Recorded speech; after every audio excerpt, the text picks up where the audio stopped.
C'est un bel endormi, un patrimoine d'exception inscrit au monument historique. Pendant presque 5 siècles, le château Berthier a rayonné sur la région toulousaine.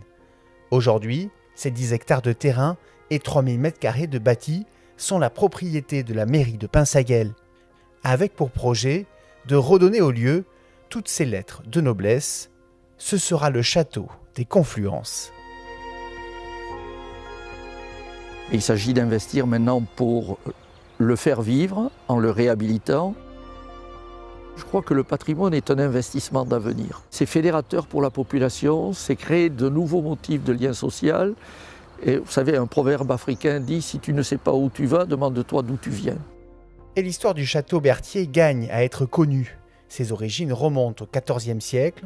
C'est alors un château fort, idéalement situé au confluent de la Garonne et de l'Ariège. Son nom, il le doit à la famille Berthier, les seigneurs de Pinsaguel, qui occupent les lieux à partir du XIVe siècle. C'était une époque faste, jusqu'aux années 1950 à peu près, puisque cette famille était une famille de Capitouls qui régna sur la ville de Toulouse. Il faut rappeler que cette famille régnait sur 27 villages. Au XVIIIe siècle, le château est remanié pour adopter sa forme actuelle. Il reste un exemple emblématique du savoir-faire de cette époque. Façade à colonnade, haute baie et mélange de briques et d'enduit à la chaux.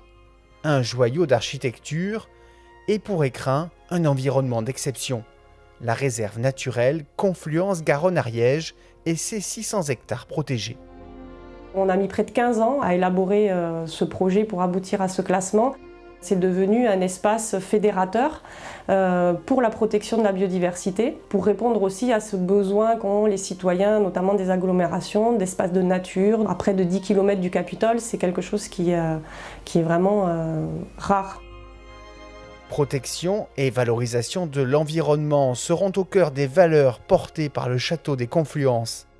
Un lieu où la municipalité souhaite accueillir des projets de nature scientifique, d'éducation au patrimoine, de tourisme vert ou de restauration, avec l'ouverture et la diversité comme tronc commun.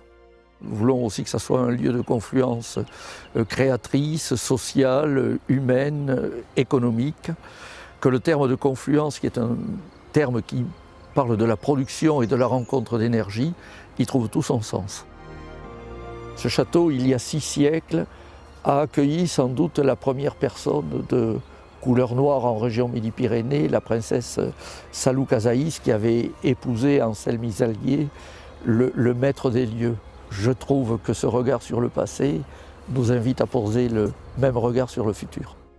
Désormais sauvegardé, le château des Confluences est prêt à reprendre le cours de son histoire, un rayonnement qui ne demande qu'à être ravivé.